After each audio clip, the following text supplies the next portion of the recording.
আমার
পরিবারের কেউ আমার সাথে কখনো এইভাবে কথা বলে নাই। আমি থাকবো না তোর বাড়িতে, আমাকে বাবার কাছে দিয়ে আয়। আমি এক্ষুনি যাবো বাবার বাসায়।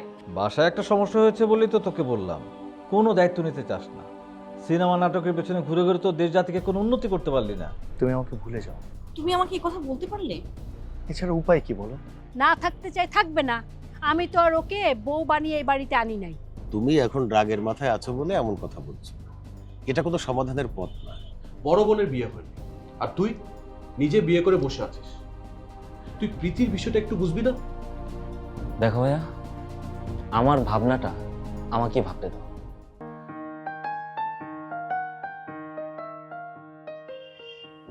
আমি প্রীতি আপুর সাথে বাইরে বের হয়েছি।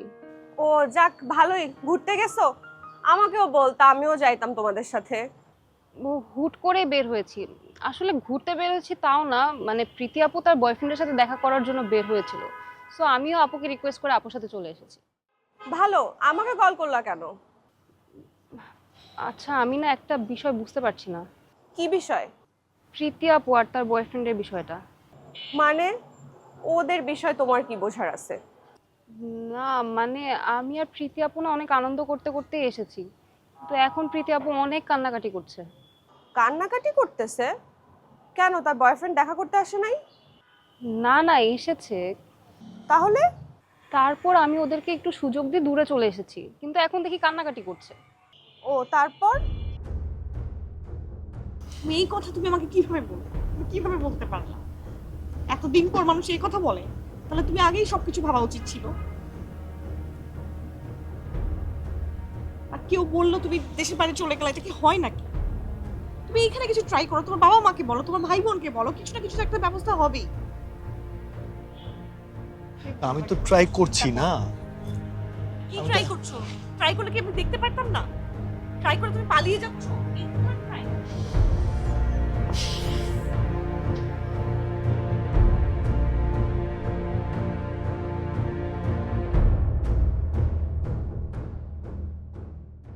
শুরুতে হেসেই গল্প করছিল, কিন্তু এখন কি হলো এটা বুঝতে পারছি না।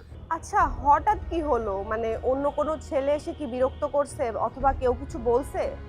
না না, অন্য আর কেউ আসেনি। কথা বলতে বলতে মনে হলো তারা ঝগড়া করছে। এরপর দেখি প্রীতি আপু আবার কান্নাকাটি শুরু করলো। আচ্ছা শোনো, তোমাকে একটা কথা বলি।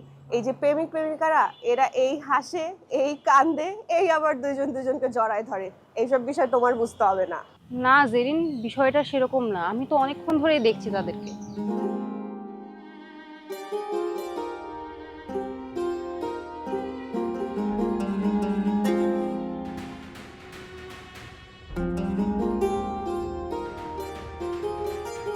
হাসি খুশি প্রীতি আপুটা এখন কান্নাকাটি করে কেমন পাথরের মতো বসে আছে।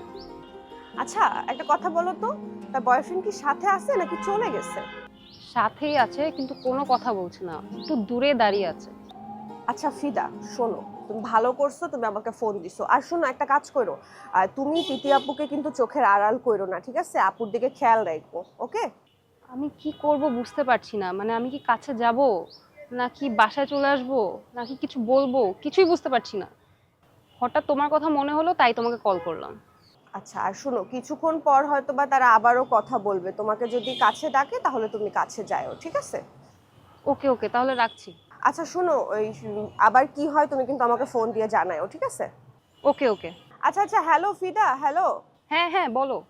এই তুমি এক কাজ করো তো, এই তোমরা যে লোকেশনে আসছো লোকেশনটা আমাকে একটু শেয়ার করো তো।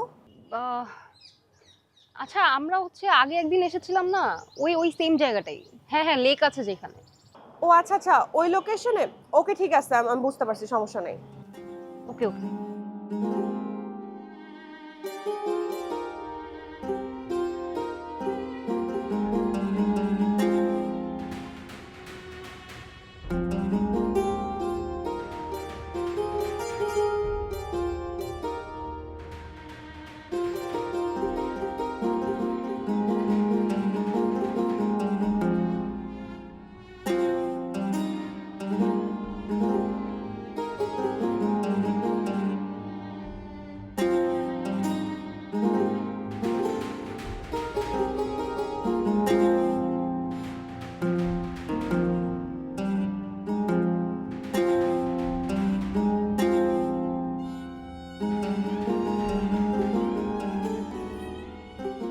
দুলা ভাই আসবো? আরে তরু, এসো এসো, বসো। তুমি কি সরাসরি এই বাসা থেকে এখানে এলে? না দুলা ভাই, আপনি বের হওয়ার কিছুক্ষণ পরেই তো আমি বের হয়ে গেলাম। এই ঘুরে টুরে পরে চলে আসলাম আপনার অফিসে। এসছো, খুব ভালো হয়েছে। তোমার সঙ্গে অনেক কথা বলা যাবে। তার আগে বলো, তুমি চা খাবে না কফি খাবে? চা খেয়ে আপনার লাভ করে কোনো লাভ আছে দুলা ভাই? একটু লসই করাই, কফি খাই দেন। চা বা কফির সাথে অন্য কিছু খেলে আমার লাভ বা লস কিছুই হবে না। কারণ আমাদের অফিসে ক্লায়েন্টদের জন্য কিছু টাকা বরাদ্দ থাকে, সেখান থেকে তোমাকে খাওয়াতে পারবো। তুমি আমাকে ধরা খাওয়াতে পারলে না শালা ভাই। যা দুলা ভাইয়ের মর্জি। আচ্ছা দাঁড়াও, আমার রুমে 2 কাপ কফি দিও, সাথে নাস্তা পাঠিও। আচ্ছা তা শালা ভাই, তুমি তো ঘুরে ঘুরে শুধু শুধু আমার অফিসে আসার লোক না। ঠিক কেমন কথা বলেন দুলা ভাই? আমি কি আপনার অফিসে আসতে পারি না? আসতে তো অবশ্যই পারো, আশেপাশে কোনো কাজ থাকলে হয়তো আসতে পারো। নিশ্চয়ই কোনো আশেপাশে কোনো কাজ ছিল। না দুলা ভাই, আমি আপনার সাথে দেখা করতেই আসছি। আচ্ছা বলেন, আমার সাথে কি কথা ছিল আপনার? আর বলো না, তোমার আপার যন্ত্রণায় তো একেবারে শেষ হয়ে যাচ্ছে। কেন, আপা আবার কি করলো? ফোন করে অনেক কান্নাকাটি করলো।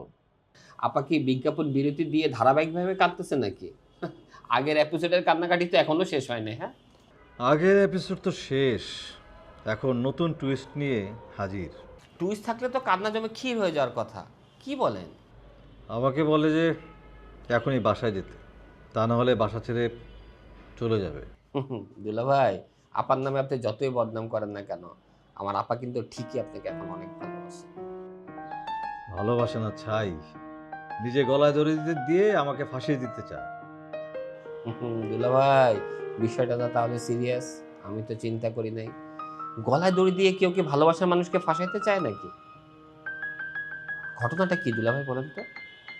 কি জানি, খোলাসা করে তো কিছুই বলে না, কেঁদে তো বল পায় না। আসল ঘটনা কখন বলবে? তারপরেও দুলা ভাই, এই কান্নার ভাষা আপনি বুঝতে পারেন নাই। এত বছরে তো আপনার এই কান্নার উপর পিএইচডি হয়ে যাওয়ার কথা ছিল।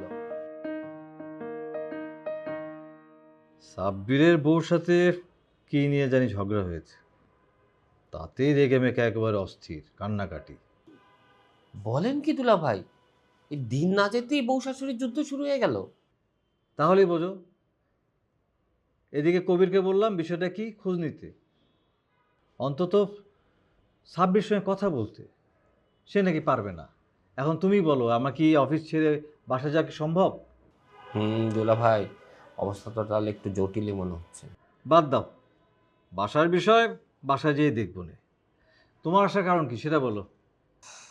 দুলা ভাই, একটা বিষয় কিভাবে যে বলি সেটাই বুঝতে পারছি না। তুমি কি সাব্বিরের মতো গোপনে বিয়ে করে ফেলেছো নাকি? যদি করে ফেলো তাহলে আমি ভীষণ খুশি হব। দুলা ভাই, খুশির খবর না, বিষয়টা আসলে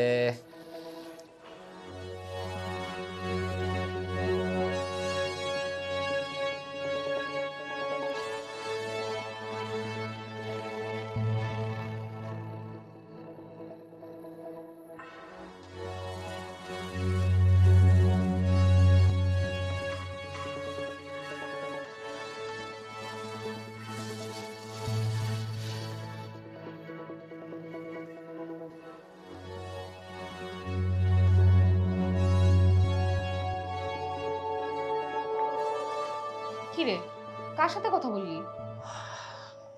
কবির ভাইয়ের সাথে। কবির ভাই মানে এই রুমে যে থাকতো, মানে তোর বড় চাচার ছেলে? হ্যাঁ। ও, তা কি বললো? না তেমন কিছু না। তেমন কিছু না, নাকি আমাকে বলতে চাচ্ছিস না? আচ্ছা না বল, আমাকে তো আনার পর থেকে ঘরবন্দি করে রেখেছিস, এখন কি না খাইয়ে মারার প্ল্যান করতেছিস?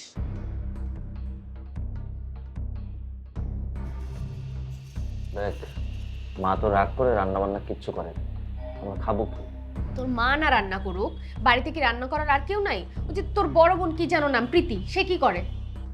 প্রীতি আপু তো রান্না বান্না কিছু করে না। তোর মা রান্না না করুক, বোন রান্না না করুক, ঘরে অ্যাটলিস্ট কাজের লোক তো আসছে, তাকে বল কিছু একটা রান্না করে দিতে। মিথিলা, আমাদের বাসায় কোনো কাজের বুয়া নাই, রান্না বান্না যা করা সব মাই করে। ও, এতক্ষণে বুঝতে পারলাম তোর মা এত পাওয়ার কোত্থেকে পায়। কোত্থেকে পায়?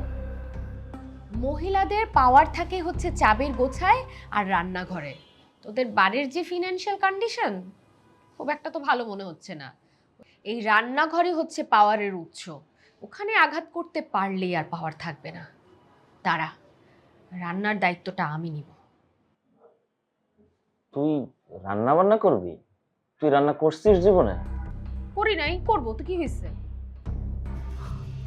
রান্না বান্না করা এত সহজ না, এটা একটা শিল্প, সবাই এটা পারে না। তাই এখন সবাই সবকিছু পারে, ইউটিউব আছে না, দেখে দেখে করবো। করতে পারলে তো ভালোই হয়। তুমি এবার আসার পর থেকে বুঝতে পারছিলাম যে তুমি একটা বড় রকমের সমস্যায় আছো। এতদিন ধরে দুলাভাই এত পদের ব্যবসা বাণিজ্য করলাম, কোনোটাই কোনো সমস্যা হয় নাই। এবার যে কিভাবে কি হয়ে গেল। কি হয়েছে একটু খুলে বলো তো। আমার কাছের দুই বন্ধু আমার সাথে বিশ্বাসঘাতকতা করেছে দুলাভাই। কাছের মানুষরাই বিশ্বাসঘাতক হয়? কি বিশ্বাসঘাতকতা করেছে? আসলে দুলাভাই, আমি 3 বন্ধু মিলে আমরা একটা রিয়েল এস্টেট বিজনেস শুরু করেছিলাম। টুকটাক করে ব্যবসা ভালোই জমিয়ে ফেলেছিলাম। আগে বেশ কয়েকটা প্রজেক্ট হ্যান্ড ওভার করেছিলাম, কিন্তু এবার দুলাভাই এবার কি? নামি দামি একটা আবাসিক এলাকায় এবার আমরা ইনভেস্ট করেছিলাম।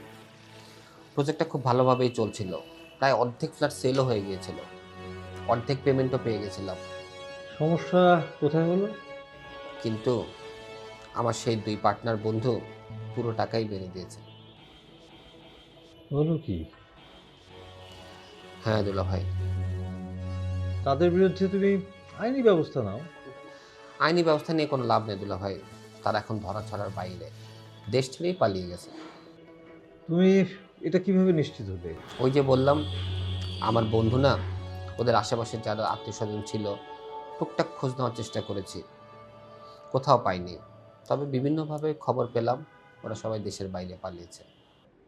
তাহলে এখন উপায়? কোনো উপায় নাই দুলাভাই, ফ্ল্যাট মালিকরা চাপ দিচ্ছে, এই সম্পূর্ণ দায়ভার এখন আমার উপর। মানে তোমাকে সব টাকা ফেরত দিতে হবে? এছাড়া আর কোনো অপশন নাই দুলাভাই। এটা তো আসলে অনেক টাকার ব্যাপার। হ্যাঁ দুলাভাই।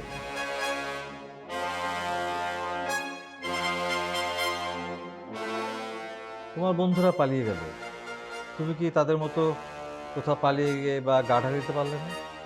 ওটা আমার দ্বারা হবে না দুলাভাই, কারণ বাবা মা পালিয়ে বাঁচতে শিখায়নি দুলাভাই। তাহলে এখন কি করবে? কিছুই বুঝতে পারছি না দুলাভাই। আমি তোমার জন্য কি করতে পারি বলো?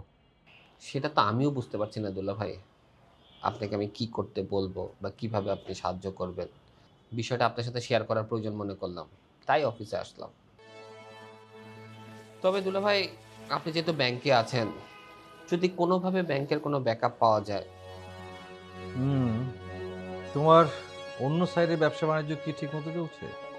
সেগুলো দুলাভাই মোটামুটি ঠিক মতো চলছে, কিন্তু অনেক টাকার মামলা তো দুলাভাই, ওটা দিয়ে আসলে ব্যাকআপ করা সম্ভব না। আচ্ছা তুমি চিন্তা করো না, আমি দেখি ম্যানেজমেন্টের সঙ্গে কথা বলে তোমাকে কোনো হেল্প করা যায় কি না আমি চেষ্টা করে দেখব।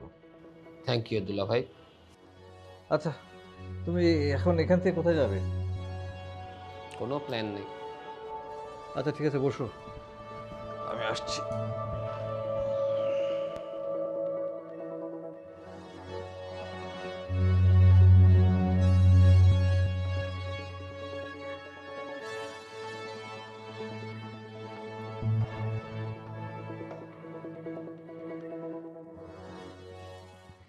এখন ক্ষুধায় আমার শরীর কাঁপতেছে, কালকেও তেমন কিছু খাই নাই। তুই একটা কাজ কর, তুই অনলাইনে খাবার অর্ডার দে। আরে বাড়িতে এতগুলো মানুষ, সবার জন্য অনলাইনে অর্ডার করলে অনেক টাকা খরচ হয়ে যাবে না? সবার জন্য তোকে কে খাবার অর্ডার করতে বলছে? তুই শুধু আমাদের দুজনেরটা করবি। তো তুই যে বললি নিজে রান্না করবি, তাহলে যা রান্না করে নিয়ে আয়। আরে রান্না কি এখন করব নাকি? আর রান্না করতে অনেক সময় লাগে। তাহলে কখন রান্না করবেন ম্যাডাম? সেটা যখন সময় হবে তখন করব। এখন তুই খাবার অর্ডার দিয়ে নিয়ে আয়, যা। বাড়ির সবাই না খেয়ে আছে, সবার জন্য না এনে শুধু আমাদের জন্য খাবার যদি অর্ডার করি, ব্যাপারটা কেমন দেখা যায় না? বাহ, তোর মা রান্না করবে না, তুই খাবার অর্ডার দিবি না, এদিকে আমার ক্ষুধায় শরীর কাঁপতেছে। মানে বুঝলাম না আমি কি তাহলে না খেয়ে থাকবো? আমি বললাম না যে ক্ষুধায় আমার শরীর কাঁপতেছে? আরে ক্ষুধা তো আমারও লাগছে, কি যে করি। আচ্ছা একটা কাজ করি, চল তুই রান্না কর, আমিও তোকে রান্নার কাজে সাহায্য করতেছি, তাহলে তাড়াতাড়ি রান্নাটা হয়ে যাবে। রান্নার কথা বলছিস জন্য একদম পেয়ে বসছিস না? হ্যাঁ, আমি কি রান্না করার মেয়ে? তুই কি রান্না কর, যা। আমি তো এই কথাটা বলছি তোর মাকে জব্দ করার প্ল্যান হিসেবে। আমি এই বাড়ির বউ, আজ আমার এই বাড়িতে প্রথম দিন, আর আজকে আমি যাবো হাড়ি ঠেলতে না? আরে বাবা, প্রথম দিন বলেই তো যাবি। আচ্ছা শোন, যুদ্ধে প্রথম আঘাতটা যে করতে পারে জয় কিন্তু তারই হয়।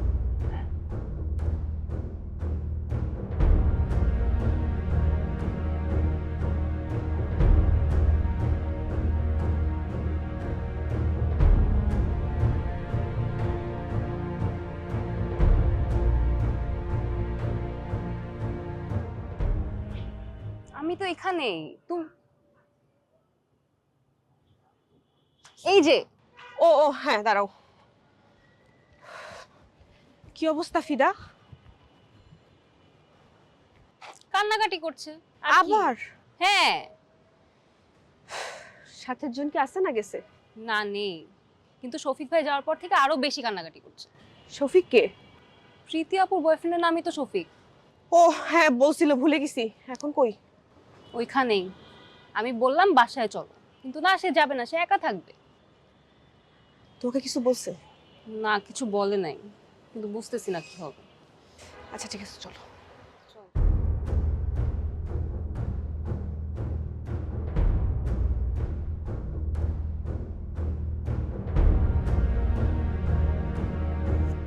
কি রে আপু, কি হয়েছে? তুই কোত্থেকে আসলি? আমি ওই ফিদার সাথে ফোনে কথা হলো, শুনলাম তোরা নাকি ঘুরতে আসছিস। আমার এদিকে একটা কাজ ছিল, ভাবলাম তোদের সাথে দেখা করে যাই, তাই। কি রে?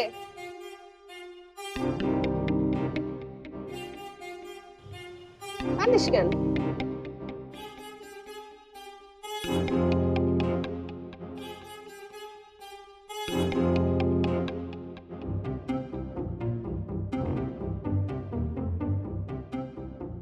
কি হয়েছে? আমার সবকিছু শেষ হয়ে গেছে রে। কি সব শেষ হয়েছে? সবকিছু শেষ হয়ে গেছে। আরে কি হয়েছে বলবি তো। শফিক আমার সাথে এমন করবে আমি কখনো কল্পনাও করিনি। শফিক ভাই কি করছে? অন্য কোনো মেয়ের সাথে প্রেমে জড়াই টড়াই গেছে? বিয়ে করছে? না। তাইলে তাইলে আর সমস্যা কি? চাকরি বাকরির ব্যবস্থা করতে পারি নাই নাকি? না। তাইলে সমস্যা কি? বিদেশ চলে যাচ্ছে। তাইলে তো কান্নাকাটির কোনো কারণ খুঁজে পাচ্ছি না। কান্নাকাটি থামা। ও আর কখনো দেশে আসবে না। না আসুক, তোকে বিদেশ নিয়ে যাবে। নিবে না, আমাকে বিদেশ নিবে না, ইনফ্যাক্ট আমাকে বিয়েই করবে না। কিন্তু কেন? কিন্তু কারণটা কি? বিয়ে করবে না কেন? কাপুরুষ একটা। ও ও আসলে সবকিছু থেকে পালিয়ে যাচ্ছে। ও এই দেশ, আমি, আমাদের সবকিছু থেকে পালিয়ে যাচ্ছে। ও আমাকে বিয়ে করবে না। এতদিন সব মিথ্যা ছিল। কেন এমন করলো আমার সাথে? কেন এমন করলো? আমাকে মাঝ পথে এনে কেন ছেড়ে দিল? আমি কাকে ভালোবাসলাম এতদিন? আমি কাকে ভালোবাসলাম? ঠিক আছে, এখন হইছে, সব পরে দেখা যাবে। এখন বাসায় চলো, উঠো ওঠো ওঠো ওঠো। প্লিজ আপু, আমি বাসায় যাব। আমি বাসায় যাব না। ও বাবা, প্লিজ আমি বাসায় যাব। আরে চলো না, আমি পাশে কি মুখ দেখাবো, কি বলবো ওদেরকে? আমি কাউকে ফেস করতে পারবো না। শোন, তোদের একটা রিকোয়েস্ট করি, প্লিজ কাউকে কিছু বলিস না। বলবো না আপু, প্লিজ চলো এখন। আমি চলে যাবো। এই কই যাবি? এই দাঁড়া, কই যাস তুই? আপু দাঁড়া, আপু দাঁড়া, শোন শোন, আমি কোথায় যাবো? আমি দাঁড়া, এখানে দাঁড়া। আমি দাঁড়া বাবা, শান্ত হ। ফিদা, তুমি গাড়ি চুপ করো। তুই এখানে দাঁড়া, এখানে দাঁড়া।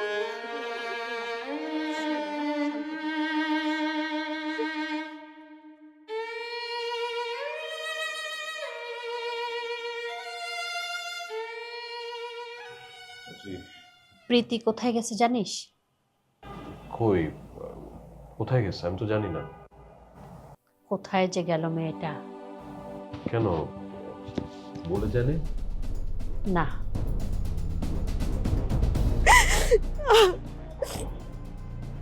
আমি সবাইকে কি বলবো? আমি কি বুঝাবো? আমার কি হবে? ও এখন আর আমার কথা বিশ্বাস হচ্ছে না, তাই না?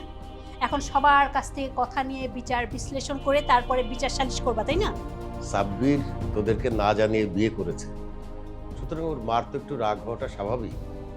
রাগের মাথায় সে এসব কথা বলছে।